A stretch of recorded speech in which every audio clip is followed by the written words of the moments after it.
우리 저번 주에 같이 찬양 드렸던 내주 하나님 넓고 큰 은혜는 같이 찬양 드리겠습니다.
강가로 모두 나오시길 바랍니다.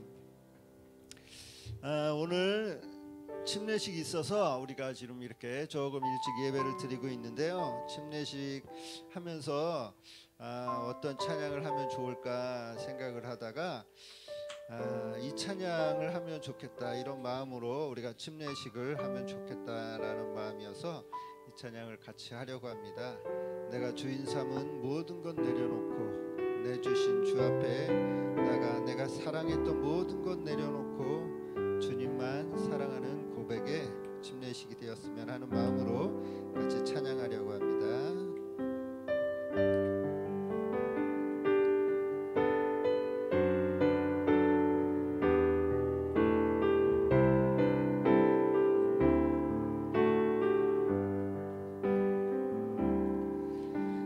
주인 삼은 모든 것 내려놓고 내 주 되신 주 앞에 나가 내가 사랑했던 모든 것 내려놓고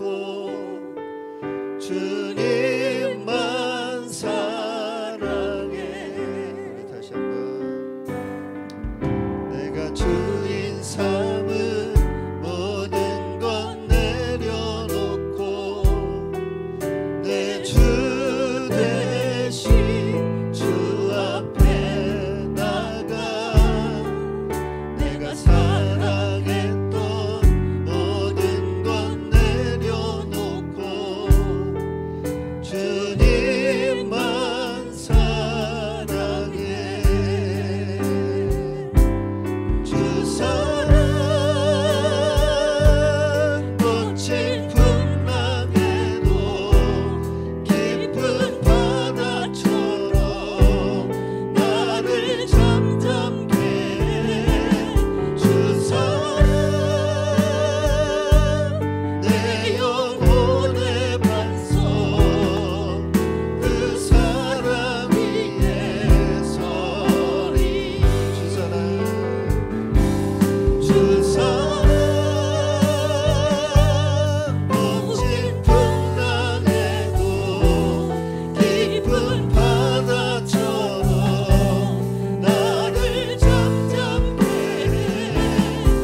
우리 같이 일어서서 다니엘의 기도로 나아가도록 하겠습니다.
사랑이 많으신 하나님 아버지, 한 주간도 지켜주시고 이 자리에 나와 주님을 예배하게 해주셔서 감사합니다.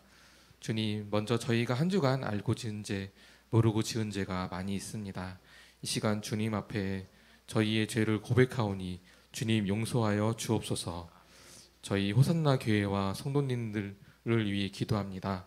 저희 호산나 교회가 이 목천 지역의 빛과 소금이 되는 교회 되게 하셔서 많은 사람들이 와서 영의 양식을 먹고 쉼을 얻는 교회가 되게 하소서. 또 저희 호산나 교회 성도님들을 기억하여 주셔서 주 앞에 많은 헌신과 충성을 하고 있으니 하늘의 상급으로 채워 주옵소서. 특별히 아픈 지체들이 있습니다. 치료의 손길로 만져주셔서 나음을 얻을 수 있도록 주여 도와주옵소서. 오늘 야유회로 침례식을 갈 예정입니다. 오고 가는 손길 지켜주셔서 안전하게 다녀오시도록 주님 도와주시고 침례식 가운데도 함께해 주셔서 은혜로운 시간 되게 하옵소서. 말씀을 전하시는 목사님에게도 세임 주셔서 말하는 자나 듣는 자 모두 은혜 받는 시간 되게 해 주세요. 감사드리며 예수님의 이름으로 기도합니다. 아멘.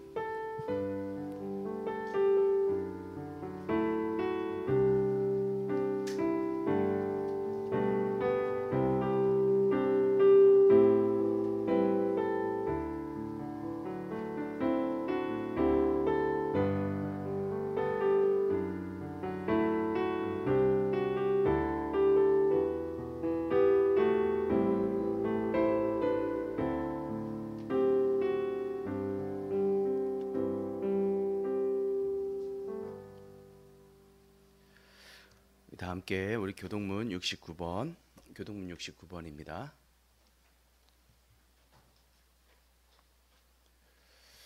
너희는 눈을 높이 들어 누가 이 모든 것을 창조하였나 보라.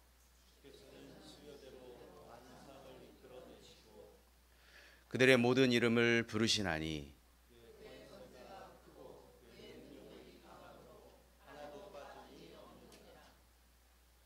야곱아 어찌하여 내가 말하며 이스라엘아 내가 이르기를 내 길은 여호와께 숨겨졌으며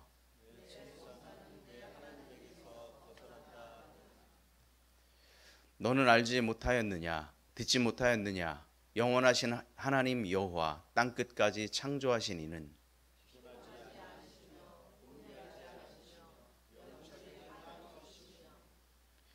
피곤한 자에게는 능력을 주시며 무능한 자에게는 힘을 더하시나니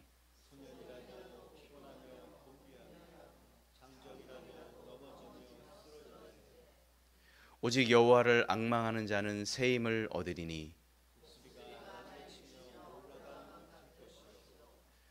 다른 박질하여도 곤비하지 아니하겠고 걸어가도 피곤하지 아니하리로다.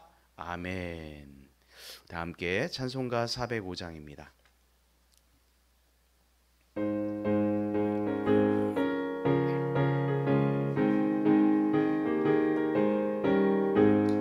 주의 친절한 팔에 안기세 우리 마음이 평안하리니 항상 기쁘고 복이 되겠네 영원하신 팔에 안기세 주의 팔에 그 크신 팔에 안기세 주의 팔에 영원하신 팔에 안기세 날이 갈수록 주의 사랑이 두루 광명하게 비치고 전성 가는 길 편히 가리니 영원하신 팔에 안기세 주의 팔에 그 크신 팔에 안기세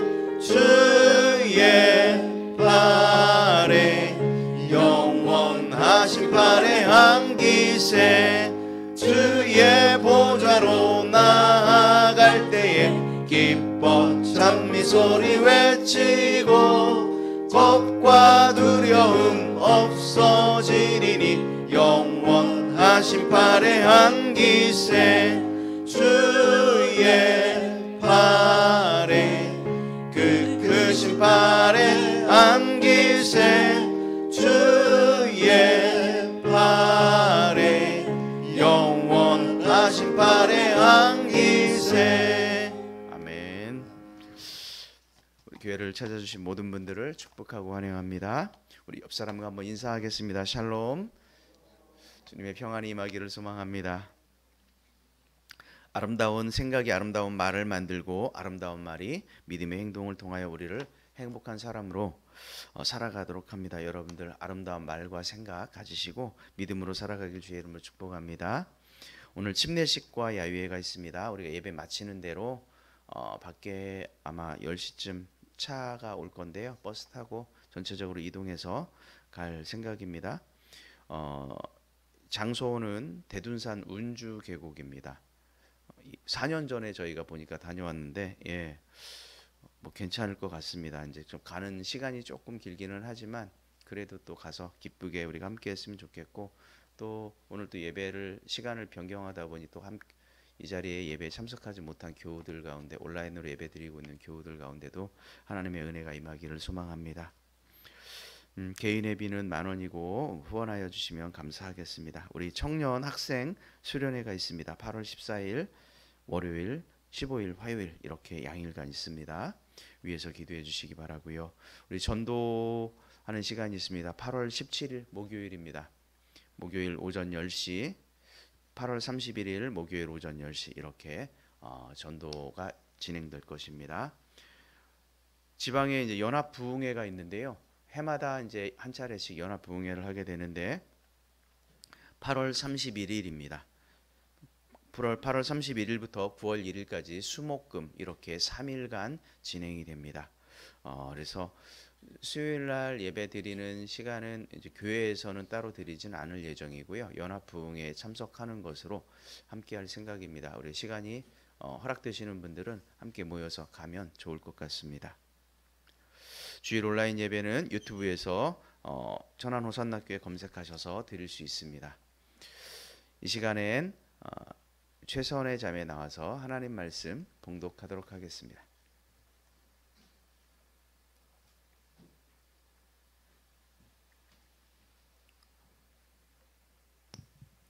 오늘 말씀은 에베소서 1장 3절에서 6절 말씀입니다. 신약 성경 310쪽입니다.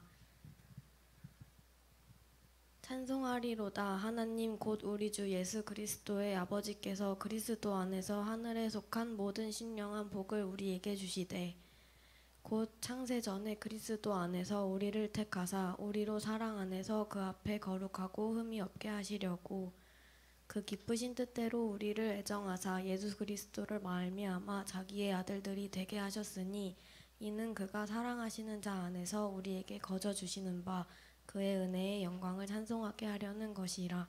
아멘. 감사합니다. 우리 다 함께 찬송가 406장 드리면서 준비하신 예물 하나님께 드리도록 하겠습니다.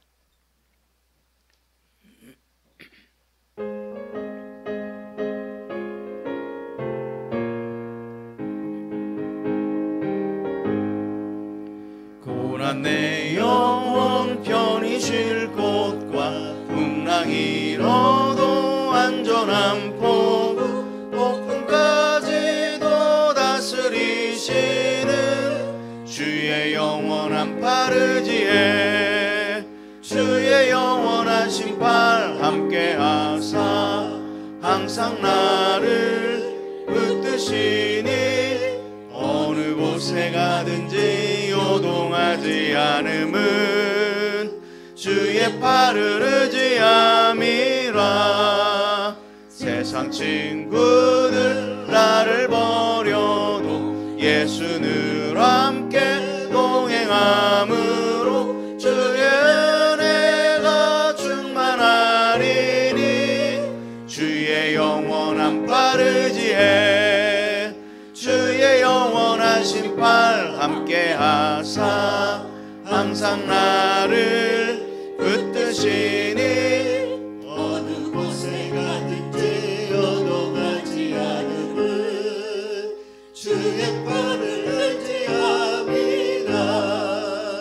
나의 믿음이 연약해져도 미리 예비한 힘을 주시며 위태할 때도 안보하시는 주의 영원한 팔 의지해 주의 영원한 신발 함께 하사 항상 나를 붙드시니 어느 곳에 가든지 요동하지 않음은 주의 팔을 의지함이라.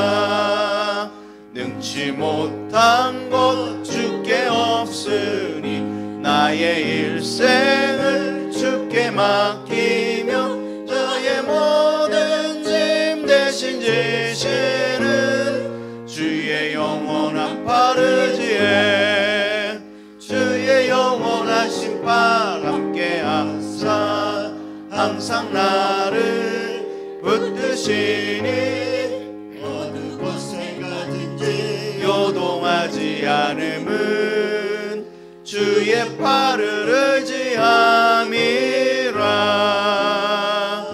아멘. 함께 기도하겠습니다. 11조 예물로 드렸습니다. 건축 헌금으로 또 찬조 예물로 감사 헌금으로 주일 헌금으로 하나님 오늘 우리가 드려진 이 예물을 하나님 기뻐 받아주시고 오직 하나님의 나라와 그 사랑을 증거되는데 사용되어 줄 수 있도록 주님 함께하여 주옵소서.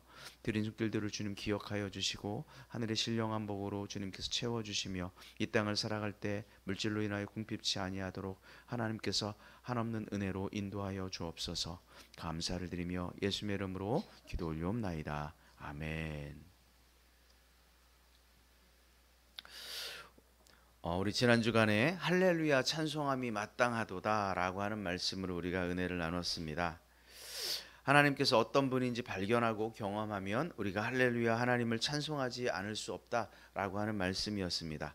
그래서 우리도 회복하시는 그 하나님, 다스리시는 하나님, 복 주시는 하나님을 진정으로 만나고 경험하면 우리가 이 땅을 살아가는 동안 찬송하는 삶을 계속해서 살아갈 수 있게 될 줄로 믿습니다. 오늘 본문 말씀도 그렇게 시작됩니다. 찬송하리로다 하나님, 찬송하리로다 하나님. 오늘 바울의 고백입니다. 이 고백은 찬송하리로다 하나님 곧 우리 주 예수 그리스도의 아버지. 그가 이런 고백을 할 수밖에 없었던 그 이유를 살피면서 또한 은혜를 나누려고 합니다. 우리가 어른들은 좀 기억하겠지만 1995년 6월에 삼풍백화점 붕괴 사건이 일어났습니다. 그날 많은 사람들이 목숨을 잃었는데 그 중에 정윤민이라고 하는 자매가 있었습니다. 이 자매는 그야말로 환경을 초월하여 주님을 찬송하다가 살다간 그런 한 사람입니다. 11살에 망막 뒤에 핏줄이 생기는 코트시 병이라고 하는 병이 있대요. 그래서 이 병을 얻게 되면서 실명을 하게 됐습니다. 그래서 장애를 가지고 살아가게 되었는데요. 이 윤민 자매가 비록 자신이 장애는 가졌지만 가치 있고 보람 있게 살 수 있는 유일한 길이 무엇일까 고민하던 끝에 그는 공부를 하기로 계획을 합니다. 그래서 공부를 통해서 열심히 학문을 갈고 닦아서 뭔가를 성취해 보겠다 이런 의지를 가지고 있었어요. 그래서 그녀는 누구보다도 열심히 공부를 하게 됩니다. 정상인들도 가기 힘든 그런 대학을 우수한 성적으로 진학을 하게 되고요. 그것에 그치지 않고 미국으로 유학을 가서 버클리 대학에서 박사학위까지 밟게 되는 그런 여정을 거치게 됩니다. 그런데 어찌된 일인지 그녀의 마음속에 늘 행복하지 않고 늘 공허한 마음이 항상 한켠에 있게 됩니다. 학문을 통해서 자기가 배움을 통해서 뭔가 성공하고 행복을 찾을 것을 기대하고 그렇게 달려왔지만 이상하게도 그녀의 마음에는 참 만족이 있지는 않았습니다. 그렇게 고민하고 갈등하는 가운데 시간을 지내고 있는데 어떤 한 자매를 통해서 예수님을 소개받게 되었습니다. 예수님을 만나고 나서 이 윤민 자매는 육신의 눈이 먼 것이 문제가 아니라는 것을 그때서야 깨닫게 됩니다. 그래서 박사학위도 그렇게 중요한 것이 아니구나. 결국 그것들을 다 내려놓고 서둘러 한국으로 돌아와 자신이 해야 할 일을 찾게 되는데 그것이 바로 뭐냐면 맹아학교에서 교사로 섬기는 것이었습니다. 그녀가 실력이 모자라서도 아니었고 힘겨워서도 아니었습니다. 이미 하나님의 자녀라고 하는 그 신분만으로 너무 만족하고 행복했기 때문에 이제 그 시간을 더욱 아껴서 다른 사람들을 위하여 섬기고 전도하고자 하는 그런 강력한 열망 때문에 그 모든 것들을 포기하고 한국으로 들어왔던 것입니다. 예수님을 믿은 지 4년, 정말 그 산풍사고로 숨지기 전까지 그녀를 통해서 많은 사람들은 예수님을 만나게 됩니다. 윤민자매가 관계성이 아주 천재였습니다. 주변 사람들을 사랑하였고 기꺼이 그들의 친구가 되어주는데 많은 시간들을 쓰게 됩니다. 상대방에 대한 깊은 관심을 가지고 있었고 그들의 고민을 들어주는 정말 상담사 역할을 하게 됩니다. 어떻게 하든지 주님의 방법으로 문제를 해결하려 주려고 밤을 새워가며 대화를 나누고 또한 그 상담하는 사람을 위하여 기도해 주었습니다. 누구든지 그 윤민 자매에게 가면 자기를 방어하고 있는 이 방어하는 마음의 문을 확 열어버리고 마음속에 있는 가슴 깊이 있는 문제를 내어놓고 이야기하는 그런 힘을 가지고 있었습니다. 아마도 자신은 다 접어두고 오로지 상대방을 행복하게 해주고 싶은 마음이 그녀에게 있었기 때문에 그런 것이 아닌가 생각이 됩니다. 참으로 윤민자매는 예수 그리스도에게 사로잡힌 그런 삶을 살아갑니다.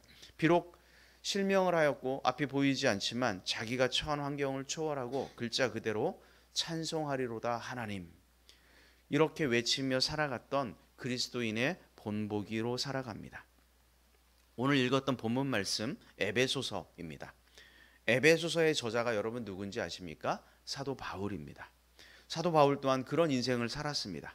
오직 예수님께 자신의 온 인생을 바쳐서 살았던 인물이 사도 바울입니다. 신약성경 27권 중에 13권을 사도 바울이 쓰게 되죠.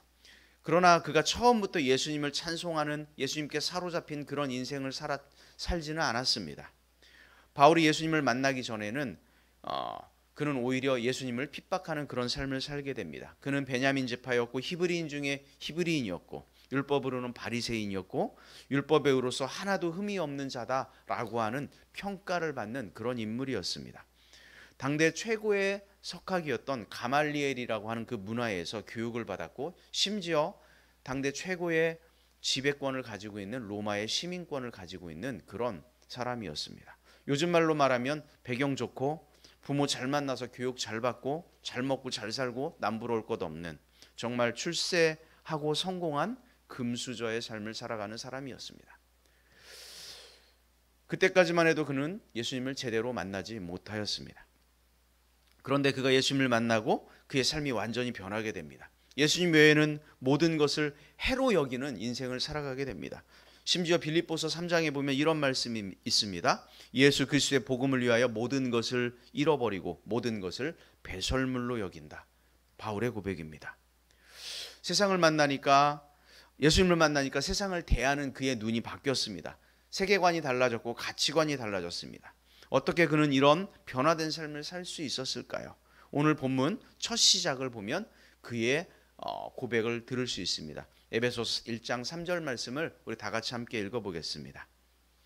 시작. 찬송하리로다 하나님 곧 우리 주 예수 그리스도의 아버지께서 그리스도 안에서 하늘에 속한 모든 신령한 복을 우리에게 주시되. 아멘. 그의 첫 일성은 찬송하리로다 하나님입니다.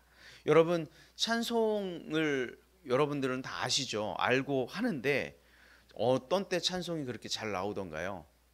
아무 때나 막 찬송이 흥얼흥얼 거리는 삶을 살아갑니까? 일상에서? 그래도 적어도 시간적 여유도 좀 있고 마음이 좀 편안하고 기분도 좀 좋고 이럴 때 우리는 뭐 찬송을 하거나 이렇게 하지 않아요? 힘들고 어려운데 지금 살기 죽겠는데 무슨 찬송이 나옵니까? 바울은 이렇게 고백을 하는 이 바울은 그의 형편은 어땠을까요? 에베소서를 쓰고 있는 바울은요, 지금 감옥에 갇혀 있습니다. 사슬에 묶여 있습니다. 도저히 찬송할 수 있는 형편이 아니죠. 아마 여러분들도 그런 생각할 수 있을 것 같아요. 내 형편이 지금 어떤데 무슨 찬송을 해? 라고요.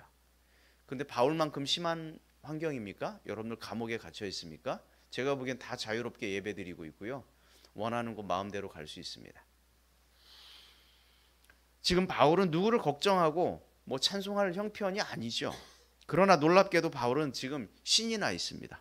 주님께 충성하고 열심히 복음을 전하다가 붙잡혔는데 억울해하거나 하나님께 시험이 들어서 하나님을 원망하거나 그런 삶이 아니라 오히려 흥분이 되어 있습니다. 그래서 어쩔 줄 모릅니다. 그런 환경에서도 감격하여 감옥 바깥에 있는 자유로운 사람들을 향해서 오히려 찬송하라고 그렇게 쓴 그 서신이 에베소서예요. 참 놀랍지 않습니까? 그래서 그 첫 시작이 바로 뭐예요? 1장에 나오는 첫 시작이 찬송하리로다 하나님. 무엇이 그를 이렇게 어떤 환경 속에서도 찬송하게 했을까요? 아마 이런 마음을 가지기까지는 굉장히 많은 시간들이 필요했겠지만 바울이 아직 청년이었던 어느 날 어떤 사람이 예수님의 그 복음을 전하다가 붙잡혀서 재판을 받고 돌에 맞아 죽는 광경을 목격하게 됩니다. 그 사람은 바로 스데반 집사님이었습니다. 바울은 스데반 집사가 그런 험악한 분위기에서도 천사의 얼굴과 같은 모습으로 담대하게 일장 설교하는 그런 스데반의 모습을 지켜보게 됩니다. 그리고 사나운 폭도들이 달려들어 스데반을 돌로 때려 죽일 때 증인으로 또한 지켜보게 되죠. 아마도 바울은 죽으면서 담대하게 예수님을 증거하고 오히려 여유 있게 자신을 죽이는 사람들을 용서해 달라고 기도하는 그런 스데반 집사님의 모습을 평생 잊지 못했을 것입니다. 말도 안 되는 환경 속에서도 그것을 초월하는 그리스도인의 모델을 스데반 집사에게서부터 보았을 것입니다. 후에 예수님을 만나 변화를 받은 바울도 그런 스데반 집사를 본받아 힘든 환경에서도 찬송하리로다 하나님, 그렇게 외칠 수 있지 않았을까 생각이 됩니다. 구체적으로 오늘 본문에서 그가 고백하는, 정말 바울이 찬송하리로다 하나님 고백할 수밖에 없는 그 분명한 이유를 스스로 이렇게 이야기합니다. 오늘 본문 말씀 함께 보겠습니다. 화면 한번 같이 보겠습니다. 한 글자예요. 다 같이 시작. 복입니다. 복. 오늘 1장 3절 말씀을 다 같이 한번 보겠습니다. 시작. 찬송하리로다 하나님 곧 우리 주 예수 그리스도의 아버지께서 그리스도 안에서 하늘에 속한 모든 신령한 복을 우리에게 주시되. 자, 마지막에 보면 뭘 주셨다 그래요? 신령한 복을 우리에게 주셨다. 바울 자신이 복을 받았다 이렇게 분명하게 확신하고 있습니다. 그의 고백에서 바울은 하나님 아버지가 주신 복을 받았다 이렇게 고백하죠. 그 복은 감옥 안에 들어가서도 찬송을 부를 수 있게 하는 복이에요. 도대체 그 복이 무엇일까? 이 세상 사람들이 원하는 그런 복과는 분명 거리가 있는 것 같습니다. 형편과 자신의 처지와 상관없이 언제나 신나는 복입니다. 언제나 즐겁게 하는 그런 차원의 복입니다. 환경을 바꾸어서 나에게 좋은 일이 생겼을 때 생기는 그런 복이 아니란 얘기죠. 바울은 그 복이 무엇인지 분명히 알고 있었고 그것을 자신은 받았다라고 지금 고백합니다. 하나님은 환경을 초월하는 차원의 복을 주셨습니다. 졸지에 하늘이 무너지는 것처럼 절망적인 환경에서도 하나님께서 주신 복이 뭔지를 확실하게 아는 사람은 좌절할 수 없다라는 말이죠. 바울이 무슨 특별한 사람이어서 그랬을까요? 감옥에서도 그가 너무도 강한 사람이었고 정말 특별한 사람이어서 감옥에서도 감격하고 찬송할 수 있는 그런 엄청난 파워를 가진 사람이었기 때문에 그랬을까? 그는 이렇게 고백해요. 우리도 나도 당신들과 똑같은 사람입니다. 당신들과 똑같은 성정을 가진 사람입니다. 내가 특별해서가 아닙니다. 내가 잘나서도 아니고 내가 배워서도 아닙니다. 나는 당신들과 똑같은 사람들입니다. 그가 그렇게 고백해요. 하나님이 주시는 참된 복을 그가 알았기 때문에 감옥에서도 찬송하는 삶을 살아가죠. 그래서 그는 이렇게 이야기하는 거예요. 하나님께서 주시는 그 참된 복을 받은 사람이면 누구나 관계없이 다 그렇게 살 수 있습니다. 그렇게 이야기하는 겁니다. 여러분도 그렇게 살 수 있습니다. 여러분들이 참된 복을 받았다면 이것은 누구나 다 가능한 일입니다. 참된 복은 몇 가지 중요한 사실을 오늘 우리에게 시사하고 있습니다. 자, 복은 누가 주셨을까? 1장 3절 말씀 한번 같이 다시 보겠습니다. 시작. 찬송하리로다 하나님 곧 우리 주 예수 그리스도의 아버지께서. 자, 복을 누가 주셨대요? 하나님 아버지가 주셨다. 하나님 아버지. 세상이 주는 복과 하나님이 주는 이 복은 굉장히 큰 차이가 있습니다. 자, 사진을 한번 좀 보여줘 보세요. 이게 뭔지 알아요? 대통령들이 자기가 이렇게 대통령이 되면 기념 시계를 이렇게 만들어요. 그래서 이 시계들을 청와대에 방문하는 어떤 귀한 사람들에게 이렇게 하나씩 나눠줍니다. 그래서 쭉 지금 보면 이렇게 돼 있어요. 얼마나 저게 가치가 있는 것이면 저희 수십 년이 지난 저런 것들을 지금 중고 거래 장터에 보면 다 팔리고 거래를 합니다. 저 시계가 실제 비싸서 그럴까요? 그렇지 않죠. 그런데 가격이 비싼 건 꽤 비쌉니다. 뭐 30만 원도 하고요. 3만 원, 2만 원짜리가 박정희 대통령 건 40만 원, 50만 원 합니다. 그 당시 시계값 얼마였을 것 같아요? 한 5천 원이나 만 원 했을 것 같은데 한 50배 뛰었습니다. 왜 사람들은 저걸 저렇게 귀하게 생각할까요? 이제 내려도 됩니다. 왜 그래요? 대통령이 청와대 방문했다고 준 거라고. 그게 귀한 거라고. 수십 년이 지난 박정희 대통령이 돌아가신 지가 벌써 수십 년이 지났는데 아직도 그걸 거래하고 있어요. 복은 누가 주셨냐라고 하는 게 참 중요합니다. 대통령이 준 한낱 시계에도 지금 수십 년이 지난 지금도 중고 거래 사이트에서 거래를 하고 있는 마당에 하나님께서 주신 복을 우리가 제대로 알았다면 우리는 얼마나 큰 기쁨을 가지고 살아가야 할까요?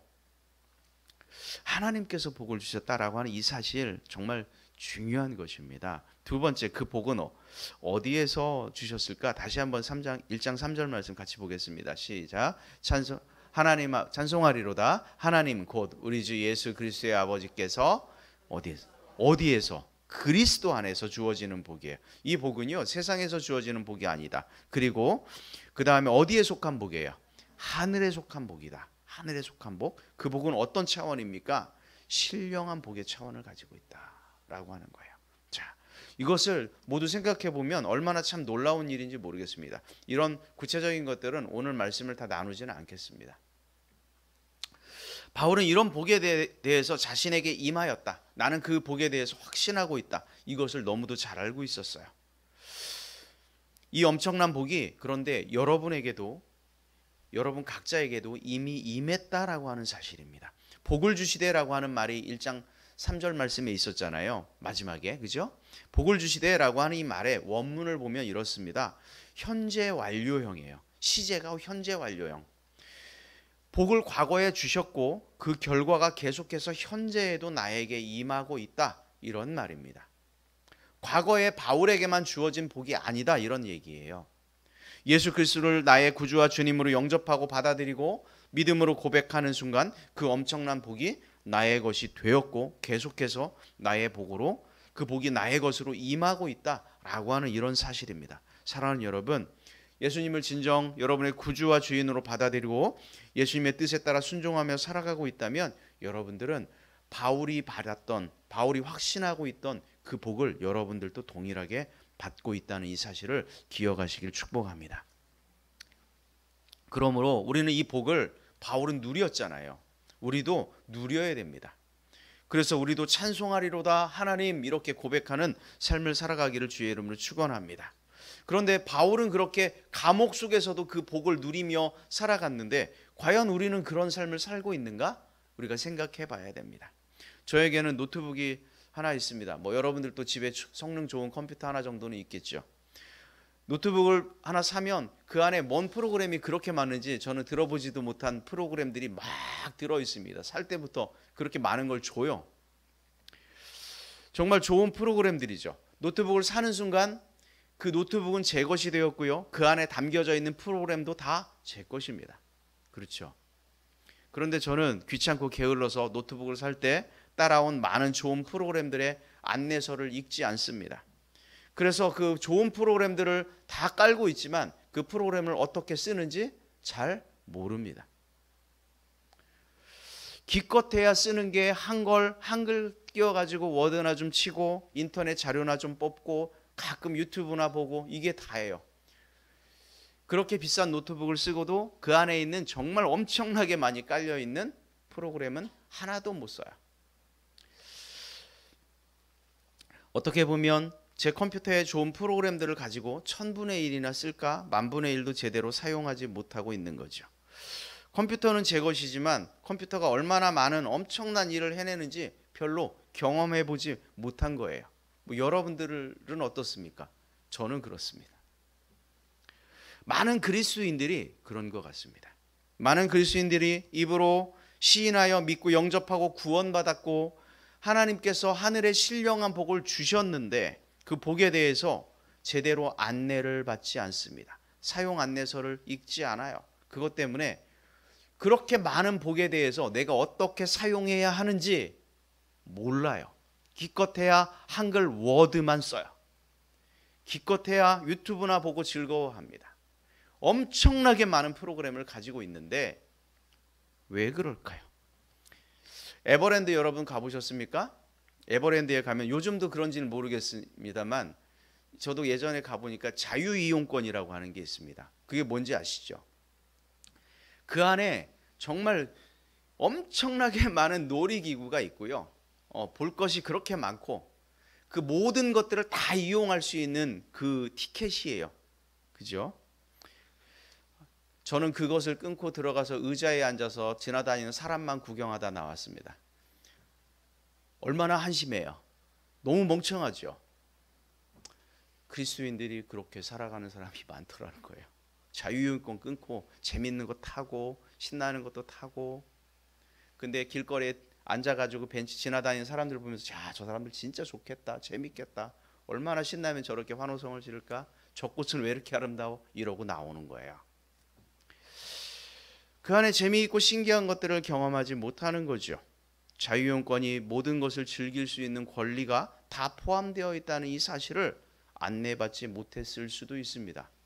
그래서 못했을 수도 있지만 어쩌면 내가 게을러서 그러지 못하는 경우일 수도 있습니다. 그리스도인들은 누구나 그런 복을 누리고 살아갈 수 있지만 안타깝게도 많은 그리스도인들이 그렇게 받은 복을 누리지 못하며 살아가죠. 찬송하지 못하고 늘 근심과 걱정 속에 한숨 속에 살아갑니다. 그래서 바울은 안타까운 거예요. 누리지 못하는 그것을 확실하게 가르쳐주고 싶은 거예요. 그래서 그는 비록 그가 감옥에 몸이 갇혀 있지만 뭐라고 이야기했어요? 첫 번째 하는 말이 찬송하리로다 하나님, 그렇게 얘기하는 거예요.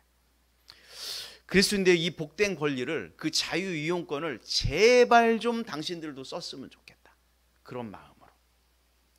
사랑하는 선나 공동체 여러분, 우리 모두가 바울이 누렸던 참된 복을 여러분의 인생 가운데서도 기쁘고 즐겁고 행복하게 누리며 살아가기를 축원합니다. 그 복의 비밀이 뭐였을까요? 오늘은 다 말씀드릴 수는 없어요. 짧게 설교를 마무리할 것이기 때문에. 그것은 가장 중요한 건 하늘에 속한 복이라는 거예요. 땅의 수준의 것이 아니다. 땅에서 받는 복의 수준을 넘어선 하늘에 속한 복이다 라고 하는 것이에요. 땅의 것은 여러분들 알지만 잠깐 있다가 다 사라져 버립니다. 믿을 수 있습니까? 유통기한이 있습니다. 제가 노트북을 가지고 있지만 이거 배터리 다 되고 뭐 어쩌다 보면 뭐 어디 고장나고 그럼 또 폐기해야 되는 거예요. 땅의 것들은요 다 유통기한이 있고요, 시간이 지나면 다 아무리 좋은 것이라 하더라도 사라져 버립니다. 하늘에 속한 신령한 것은 영원한 것이고 하나님께서 주신 것이기 때문에 가장 강력하게 믿을 만한 것인 줄 믿습니다. 하늘에 속한 복. 우리는 그런데 땅에 속한 복이 전부인 줄 살아가지만 하늘에 속한 복은 우리를 하나님의 아들들이 되게 하신 거예요. 하나님의 자녀가 되게 하셨다. 하나님의 생명, 하나님의 영이 우리 가운데 들어온 것, 이것이 하늘에 속한 복입니다. 여러분들, 하나님의 영이 여러분들에게 임한 줄로 믿습니다. 이 세상에서 사는 동안 우리는 유한한 육체 때문에 제약을 받게 됩니다. 하지만 우리의 영은 시공을 초월하여 하늘에 속한 그런 존재로 탈바꿈하게 되는 것, 이것이 하늘에 속한 복입니다. 우리는 하나님 나라의 영원한 백성이 되었다는 말입니다. 쉬운 말로 우리가 이 땅을 살다가 이 땅을 떠나면 영원한 천국 백성이 되고 하늘의 모든 것을 누리며 살아갈 수 있는 그런 권리가 우리에게 생겼다라고 하는 사실을 여러분 기억하십시오. 하늘에 있는 것을 조금만 맛보게 하는 것이 아니라 하늘에 속한 모든 복을 다 주시겠다. 이것이 하늘에 속한 복입니다. 전혀 부족함 없이 주겠다. 성경은 이것에 대해서 이렇게 증거했습니다. 로마서 8장 32절인데요. 우리 함께 읽어보겠습니다. 자기 아들을 아끼지 아니하시고 우리 모든 사람을 위하여 내주신 이가 어찌 그 아들과 함께 모든 것을 우리에게 주시지 않겠느냐. 하늘에서 하나님께서 자기 아들을 아끼지 않고 우리에게 주셨다면 그 다음은 말할 필요가 없다, 그 이야기를 하는 거죠. 아들을 주신 분이 어떻게 다른 어떤 것들을 우리에게 주시지 않겠느냐?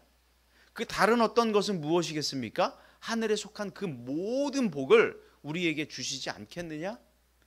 그런 이야기입니다. 그래서 바울은 지금 몸은 비록 감옥에 갇혀 있지만 놀라운 그 비밀을 알기에 찬송하리로다 하나님 고백하지 않을 수 없습니다. 사랑하는 교회 여러분, 바울의 복의 비밀을 알았기에 늘 찬송하죠. 고난 중에도 찬송하고 아픔 중에도 찬송합니다.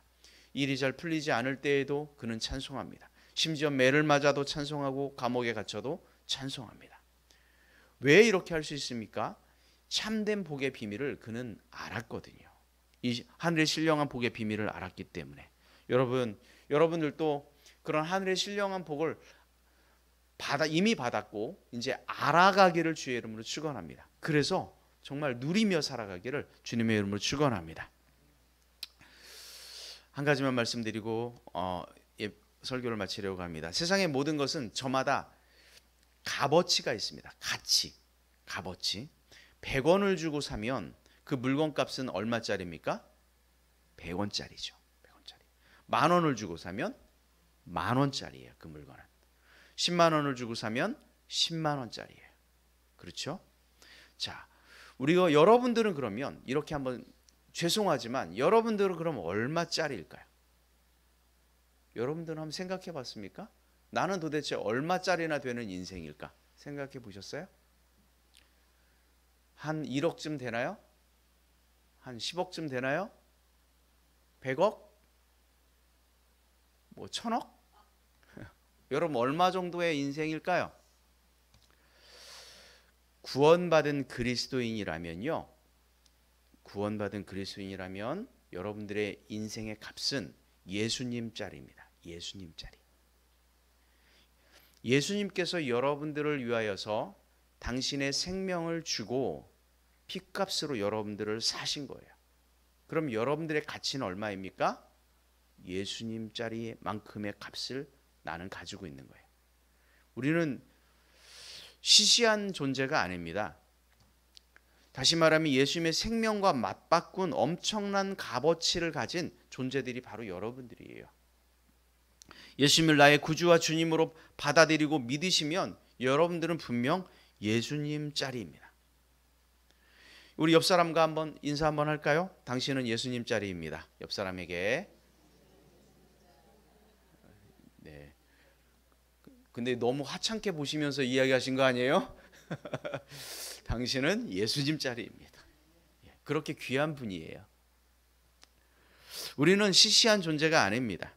엄청난 존재죠. 아주 굉장한 존재예요. 예수님의 생명과 십자가에서 맞바꾼 그런 존재들이 여러분이에요. 그러므로 예수님짜리로서 권리를 누릴 수 있는 그런 복을 받은 사람들입니다.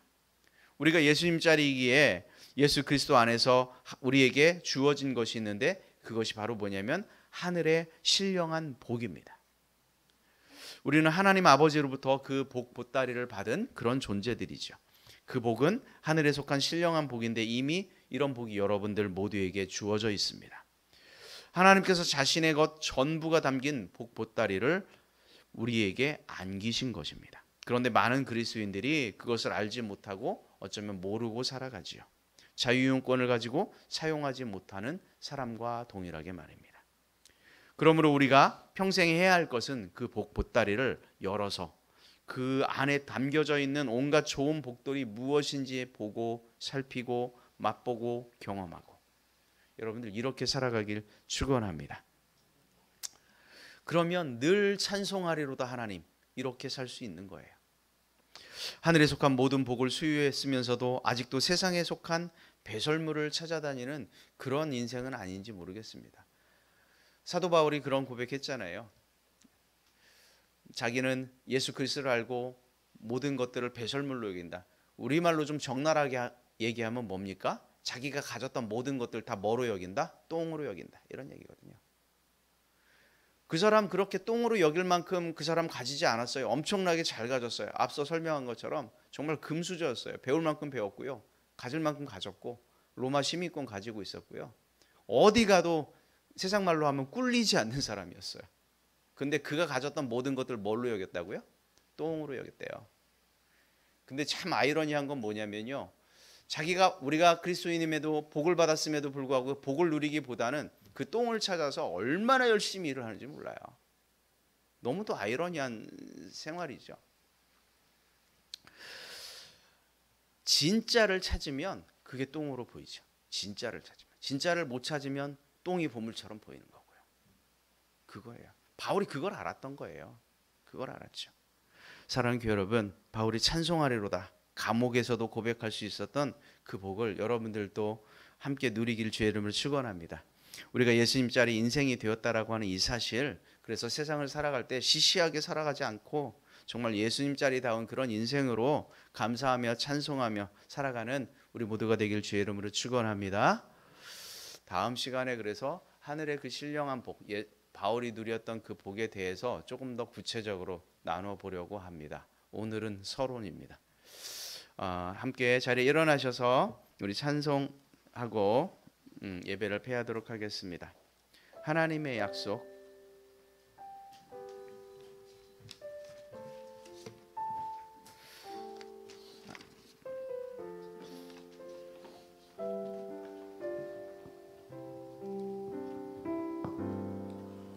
여호와는 너에게, 좀 빠르게 할까요? 복을 주시기를 원하며 너를 지키시기를 원하시며 여호와는 그 얼굴을 너를 향하여 드사 은혜와 평강 주시기 원하노라. 여호와는 너에게 복을 주시기를 원하며 너를 지키시기를 원하시며 여호와는 그 얼굴을 너를 향하여 드사 은혜와 평강 주시기 원하노라. 너를 보배롭고 존귀하게 여기시는 하나님이 내 삶 속에서 이 약속을 신실하게 이루시리.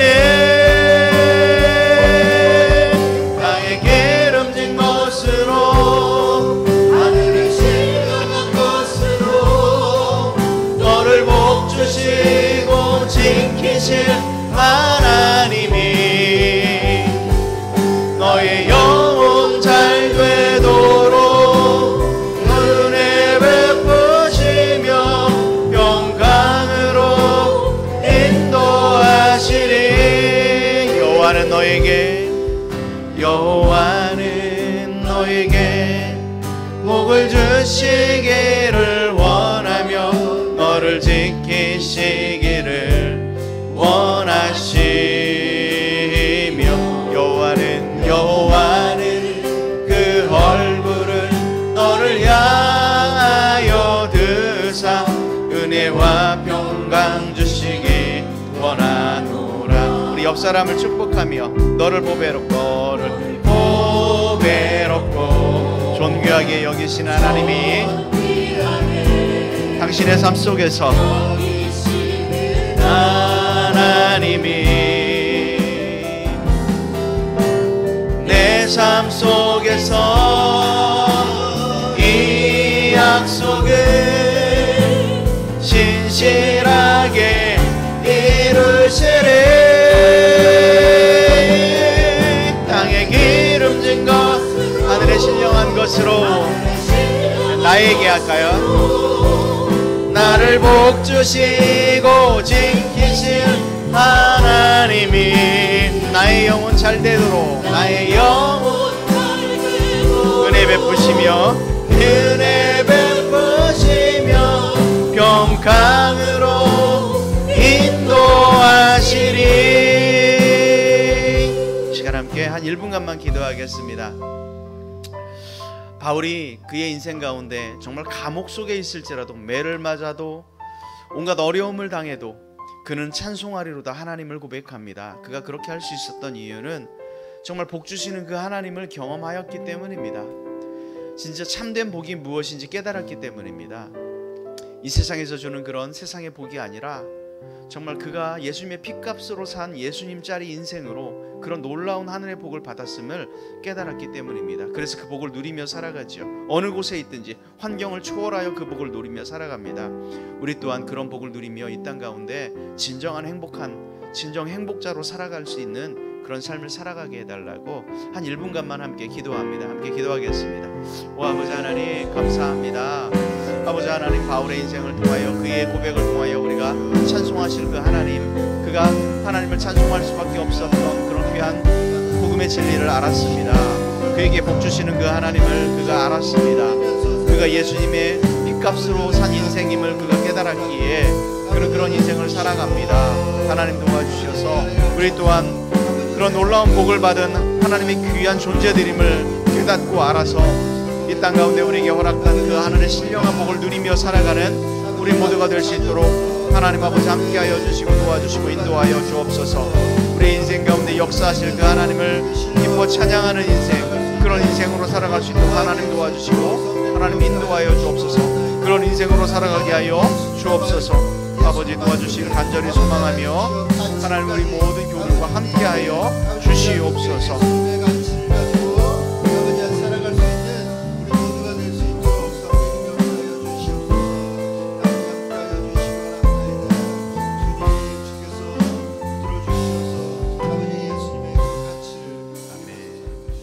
하나님 아버지 감사합니다.